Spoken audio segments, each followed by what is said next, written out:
News Radio 840 WHAS. Good Sunday morning. Bob Sokoler here with you and the Louisville Real Estate Show until the top of the hour. Thanks for joining us.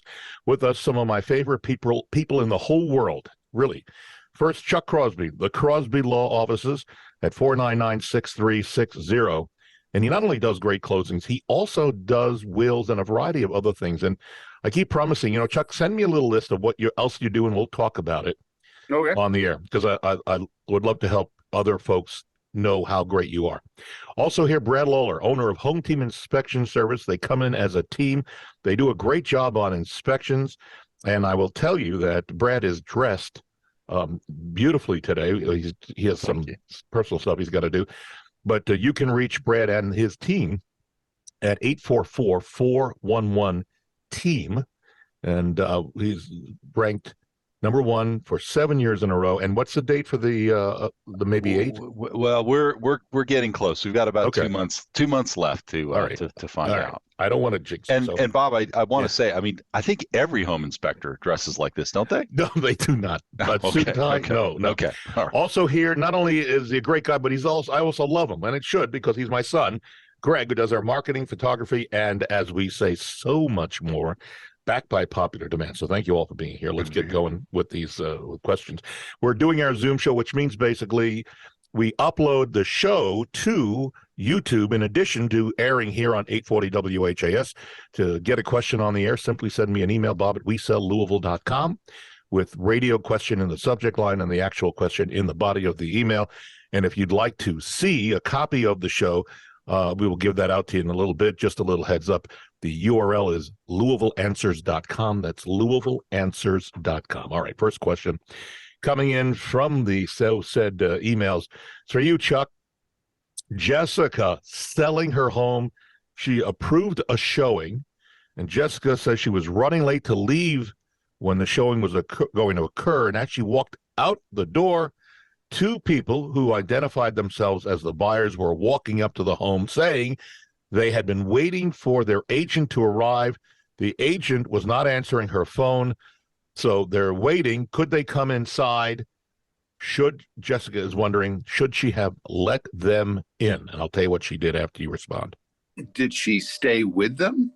She was leaving. No, the impression I got was they just wanted to go in and look at the house, and with her not being there because she was going out to do something else. Was anybody else there? No, that's the point. Yeah. Strangers walk into my house without a real, and that's all there is to it. 100%. So your answer is no. Don't let them in. Good. No. Right. And that, by the way, is what she did. She did not let them in the house. But in this crazy world, there are some strange things happening, right, where people want to go in to see your house just walk around, which is dangerous. But Chuck, Brad, Greg, and our listeners, have you heard that there are companies around the U.S. that it's basically an open door where a buyer gets the information and their text and entry code to a home there's no one in other parts of the country, not in Louisville. I've always thought it is a recipe for disaster. Well, yeah, of course, but you have to understand it's market specific. These things, agents get all up in arms like, oh, this is going to change. You're going to remove the agent out of the industry. And aside from safety, obviously, there's many more reasons transactionally, legally, that you'd want an agent to have your best interests. But certainly the open door that you're talking about is for markets that have a lot of vacant homes, maybe, which we don't know very many markets, honestly, that have very many vacant homes right now, that people that are inventory is what it is. So those types of models, I personally, in my humble opinion, I feel are only market specific, very small areas. And if people want to know about them, then if you're comfortable letting a random person into your home. No, not me. Nor would I think anybody. No, not many people are. Yeah. But the model does exist, just so everybody else. All right, we move on. Brad, this is for you. Connie is writing in. I'm buying a home, and the home inspector says, as he walks through and inspecting the home, that the home has a lot of issues. Connie says he said it at least 4 times as he's walking through.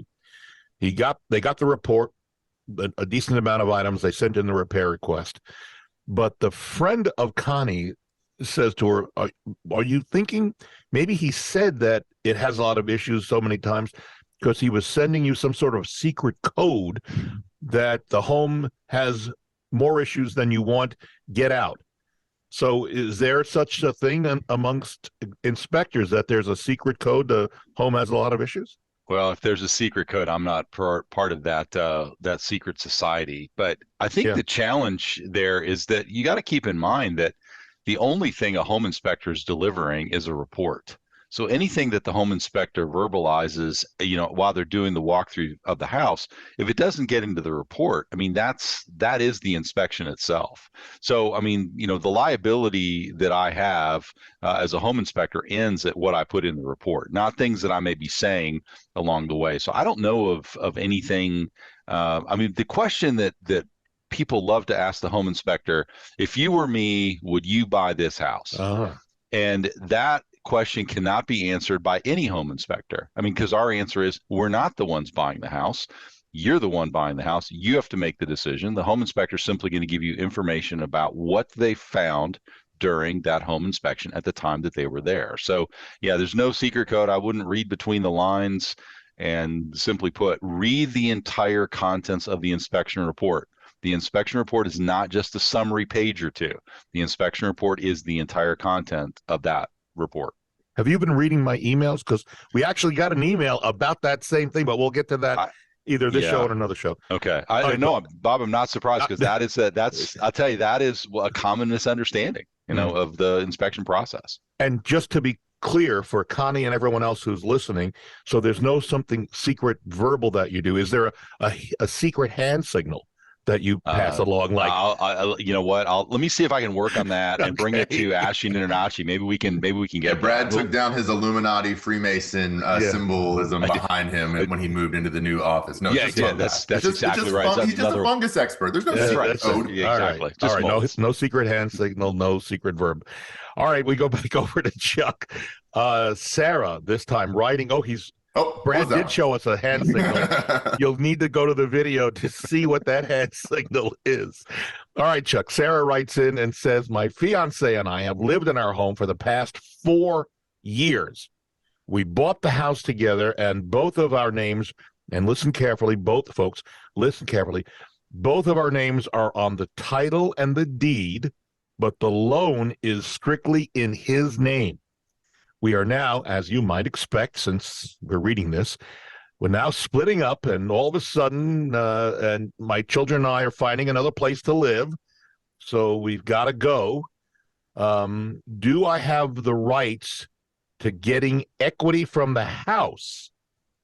Plus, she wants to know, do I have to vacate the premises since technically I'm on the deed? So it seems like there's 2 questions here. Have you got them, Chuck? You're a good feel for them? Yeah. Does she have to leave just because they broke up? No, that house is as much hers as it is his. Right, she's on the deed, right? Whether or not she's on the loan, that just puts her in a better position because she doesn't have to pay for it. Now, if it's not paid for, mortgage company will come and take it.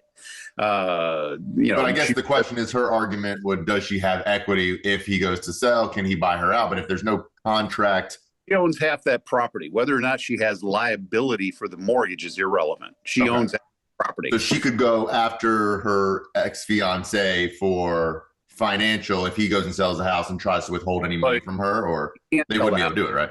On the deed. Her name is on the deed. She has to sign the papers. She has to agree, right? At closing, she has to sign the papers. That's the key, yeah. That's exactly correct. She doesn't walk away until she's satisfied with the numbers. Putting someone on that you're not married to on the deed while you're taking the loan, it may not be the brightest idea because she owns 50. She owns as much of the property as he does. Right. He owes the money. Right. And he can't sell it without her. With her. Right. And she's not going to sign off on it until she's satisfied. Absolutely. Yeah. So Sarah, you have more in this. She's got some leverage. You got some leverage there, girl. So good for you.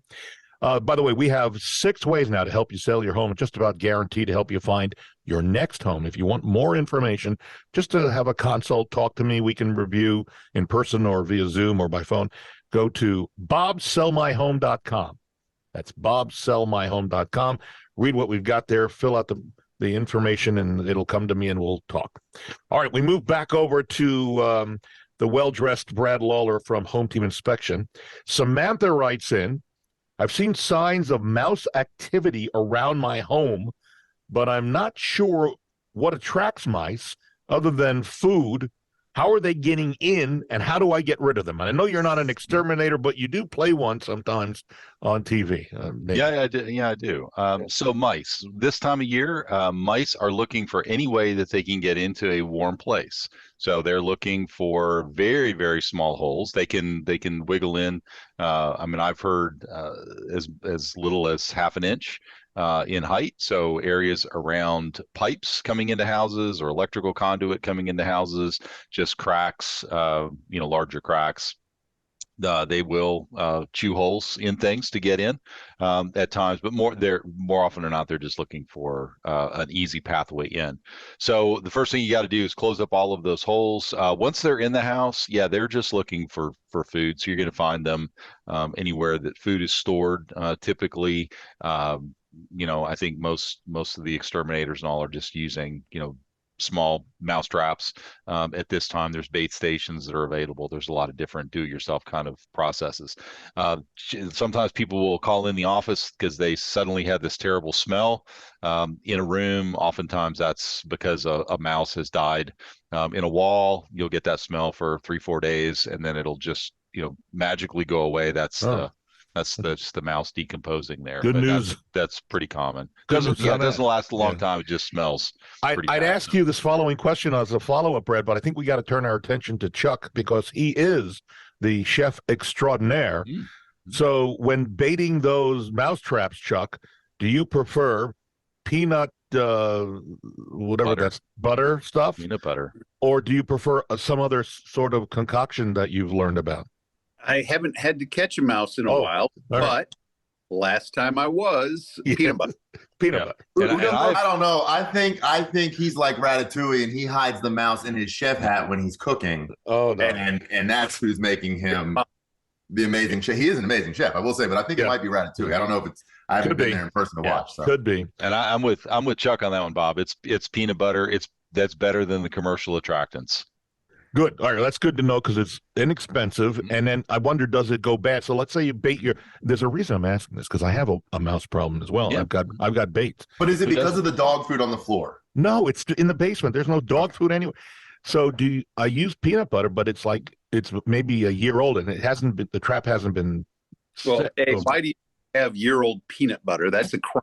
Because it's just down there. Because the mouse hasn't taken the bait for the year. He wants to know if there's expirations. You need to go reapply peanut butter down there. We'll talk discerning mice. Discerning mice. They may want a gourmet type of peanut butter. I don't know. Could be all natural. We're taking a break. When we come back, some tips on selling your home and improvements that will help get you more money back. A reminder with us, Chuck Crosby, the Crosby Law Offices. You can reach Chuck to do your closing, and you can pick the closing attorney that you want, no matter who you close your loan with. 499-6360 is the guy to call, Chuck Crosby. Also, you can pick your home inspector. Brad Lawler and home team do a phenomenal job. You can reach Brad and his team at 844-411-TEAM. My son Greg does our photography and marketing, and if you want to talk about selling your home, whether it's now, next year, or the years ahead of us, call me, 376-5483. That's Bob Sokoler. You can reach me anytime, day or night, 376-5483. And we will be back in a moment on News Radio 840 WHAS. News Radio 840 WHAS, the Louisville Real Estate Show, with you till the top of the hour. Thank you, Barbara Corcoran. Greg and I had a great time up in New York with Barbara when we shot our last series of commercials that you'll see on TV here fairly soon.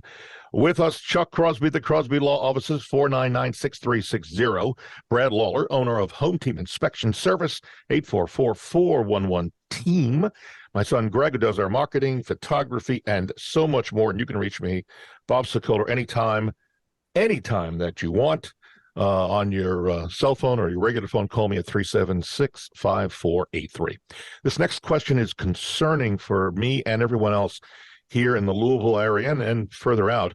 And this goes to Brad. So Andy sent us this question about a knock on the door of his house. Now, folks, just imagine you're home on a weekday or weekend, all of a sudden the door knocks, and a guy at the front door says, "Hey, I'm in the neighborhood working on some homes, and I noticed that your house was settling." And this is not so unusual. He says, Andy asks, I don't know how that this guy could tell that my house is settling. He wanted to charge me, in this case, $31,000 to repair the house. He said it would keep it from sinking any further. He's wondering, is this a scam? And in fact, how can you tell if the house is sinking from the outside? So, Brad, you're the inspector. You're the guy we're going to. What's the story here? All right. So I will say, anytime someone comes unannounced to your door and says, "Hey, you got this problem," just go get a second opinion. Just don't do anything there, whether it's for windows, doors, a roof, chimney, tree cutting, anything. Just get a second opinion, because chances are that person doesn't have your best interest in mind. For home inspectors, we're going to be looking for a lot of clues, but we're looking inside and outside of the house to see whether or not there is some sort of a structural problem or settling problem. Again, that's not something that somebody walking by on the street is going to go, "Oh, hey, you got a problem." I mean, that's something that's going to take a little bit of time to examine a lot of different aspects. Our doors opening and closing correctly, our windows opening and closing. Do we have, evidence of cracks, stair step cracks on, on two sides of a corner? Do we have water coming in, to a basement through, visible cracks? Do we have horizontal cracks? Do we have vertical cracks? I mean, all these different things are going to tell us, that there may be some evidence of movement, but just one cursory glance from the street, no, unless the house has fallen into a sinkhole and the homeowner didn't recognize that at the moment, then there's no way for some random salesperson to pick that up. Yeah, this is a scam. So, but Chuck, let me bring you in on this, because here's the follow-up that I thought about when I read this question. And that is, let's just say that this guy who knocks at the door does, and he's fool enough to fall for it, pays the guy $31,000, gets some sort of repairs done. Now, Andy has to disclose that he had this work done on his home if and when he goes to sell his home, right? Yeah. Yeah. So you see what I'm saying? Even if he didn't need it, he's got to disclose it. And when a seller discloses that there's been structural work to a home, it raises a red flag. And even if they don't disclose it, if the inspector sees that there's been visible work, that has to be noted as well. And that raises a red flag, right? Yeah, but I mean, that's all presuming that what this guy's saying is untrue, because if it is in fact sinking, you got to fix it. No, granted, I'm with you, but I'm saying if it's a scam, if the guy just was trying to hold up Andy for some money. Yeah, you're going to get hit twice. Yeah, once with the 31, and then when you go to sell, having to worry about that. And I want to just throw something in here, because this is not just random people walking down the street that do this. I mean, these are contractors all over the city of Louisville are doing this stuff. Even if you call them out, I mean, we see it all the time in HVAC repairs. We are constantly, talking to people who have, my last system only lasted 5 or 6 years, and, went bad, and, had a cracked heat exchanger, and the salesman told me I was going to die in my house unless I replaced it. And people are forced into these situations. They think they're being forced into situations, just because someone shows them a picture, on a phone of a cracked heat exchanger doesn't mean it's their cracked heat exchanger. Always get a second opinion. I can't emphasize that enough, but let another contractor come out and look at that before you're making a $10 or $12 or $15,000 investment in that equipment in your home. Get someone else to come out and take a look, see whether or not they agree to the first person's diagnosis, of your problem. I would always suggest that you check with friends, family who may have used somebody reputable in the business, that they're whatever you need. Also, Better Business Bureau has a site you can go on free of charge and look up the company to get a firm understanding whether they have any complaints against them. And Chuck, what would you say is the rule of thumb if Joe Schmo AC repair, if you're going to pay him, do you pay him half up front? Do you pay him a third up front? Because they want money up front. What would you say would be the amount of money that would be acceptable? That's not really a legal issue. I know I've paid a third up front before. Okay. And and been satisfied. But certainly I do get phone calls from folks who have paid the whole thing up front, and then he just kind of doesn't show up anymore. Yeah, and I'd go back to Brad. I mean, that's not just a home thing, that's an in-life thing. Always get more than one opinion on anything, even if you are going to someone who is going to seek the information and somebody didn't come to you. I don't personally, I mean, we're in the business, so I know my people are reputable. But I've had friends and family refer me people that are absolute garbage before, and it doesn't make a difference that they were friends or family. They may have a good experience, but until I interview them and bring them onto my premises and have them, I want at least 3 people on everything I do in life: cars, doctors, houses. Everything. Never pay full upfront, folks, on something like that. You're asking for trouble. All right, we move on. This is a little bit of a quiz for all of our participants on our show, and for all of you who are listening to us at home. So what we're going to do is we'll ask something, and you can, we're not going to hear your answers, folks, but you can play along and see what your thoughts are. So a lot of people over the winter months are going to do some home improvements or plan to do some home improvements. And you might be wondering, so Bob, which are better? Well, so I'm going to give you 2 options. You pick which one's better. All right. You got the premise? Here we go. Which high-end addition has a better return? A bathroom or main bedroom? So again, which high-end addition to your home has a better return, a bathroom or a main bedroom? And I'll go around the horn here. Brad, quick answers. Bathroom. Chuck? I'm hoping bathroom because I just had one put in. Good. Greg? I'm going to go against the grain and say it depends on what you spend. So if I can flip my bedroom with some paint and get better return than maybe somebody who doesn't like my changes in the bathroom, I may be taking good chance with that. So you're saying bedroom. I'm saying I know what the report says, but I'm taking umbrance to it, and I'm saying it depends on if you spend $40,000 on a bathroom, you may not get $40,000. It's only a 30-minute show. The answer is bathroom. On average, homeowners recoup 52% of the cost of addition of a high-end bathroom compared, Greg, to 46% of the cost for an upscale. See, but that's my point. We're splitting hairs. There, what was 6% difference? If I spent $500 on my bedroom, is money. That, and I spent $30,000 on a bathroom, I'd 30-minute show. Remember, 30-minute show. We move forward. Which replacement gets you a bigger bang for your buck? Windows in your home or garage door? Let's start with Chuck. Your answer, please.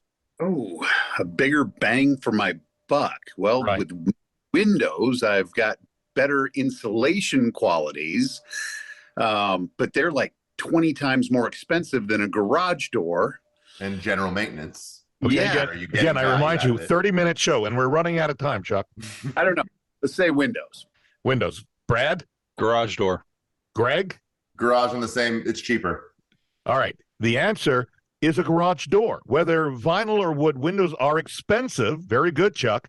To replace, and they don't typically hold their value. On the flip side, an upscale garage door costs around $4,000, and the average resale value, thanks to what we're dealing with in our industry, is $3,770. That's a 90% return. All right, we have time for one more question, I hope. Which mid-range, now this is not a complete teardown or a complete remodel, it's a mid-range remodel, is a better return on investment? If you remodel the kitchen or you remodel the bathroom? Let's start with Greg. I'll go bathroom again because it's the smaller expense of the 2. Okay. Brad? I'm going kitchen. And Chuck? Kitchen. All right, so we have a definite difference of opinion here. The answer, excuse me, is bathroom. Kitchens may be the heart of the home, but bathrooms are better for your wallet. While they're very close, a mid-range bathroom remodel typically offers about a 59% return on your investment, while you recoup about 56% of the costs associated with a mid-range kitchen redo. Note that a mid-range kitchen remodel typically costs much more overall compared to a mid-range bathroom. The national average cost in 2022 for a kitchen mid-range, $80,800, while the bathroom is $27,000. So what does this actually mean? So if you're going to do improvements to your house, think about the end result, folks. Think about, like Chuck just put in a bathroom upgrade, because what you're looking at first is your enjoyment. You are going to love coming home to having the bathroom. How long are you going to live in it and enjoy it? But even more important in the back of your mind, think about the fact that eventually, sooner or later, you're going to sell this house, and an upgraded bathroom, then kitchen, and then bedroom, and then garage door and windows. All of this helps to sell your home faster. And just remember, one of the bigger problems is finding a reputable company to do the work. Because right now, if you call, they may not be able to get you on the schedule for 6 months to a year to get this work done. So what we've talked about in this half of the show is, first, thinking about doing improvements. And I didn't know, Chuck, that you did your bathroom upgrade. Were you happy with everybody who did the upgrade for you? Oh, absolutely. So then now you've got the enjoyment, and I know you've recently moved into the best shower ever. Best shower ever. Did you get a body washer in there as well? Yes, indeed. Now, I haven't been to his house, but I would just with the spinning brushes, Chuck. No, that's full body wax. Yeah, that's a car wash. Sorry. That would be considered undercarriage special. You got to pay extra for that. But I will tell you, when you go, because I hope that you do go to Chuck for closings, you will not only see a cleaner Chuck Crosby, but a smiling Chuck Crosby, which he did before, but now it's even a bigger smile. We are out of time, and my thanks to our team here, Chuck Crosby, the Crosby Law Offices, 499-6360, great guy and clean as well. And Brad Lawler, owner of Home Team Inspection Service, 844-411-TEAM. They do a phenomenal job coming in, and they get in, they get out, they get you a typed report with pictures embedded. It's phenomenal. And Brad's also very clean. And he's very clean, yeah. And then my son Greg, who does our marketing, photography, so much more. Not so clean. But if you are thinking about selling, please don't hesitate. Give me a call. I'd love to help you, and at least plan it, even if it's years down the road. If you're looking to buy, we've got 12 buyer agents ready to help you. And if you want more information about helping you get your home on the market, we've got a free, no obligation booklet. It has hundreds of useful tips. It's a copy that we send by email. Send me an email, bob@wesellouisville.com. Put selling tips in the subject line, and I will send it out to you. Or you can call me at 376-5483. We're out of time. Thank you guys here. Thank you all for listening. We'll see you next Sunday on News Radio 840 WHAS.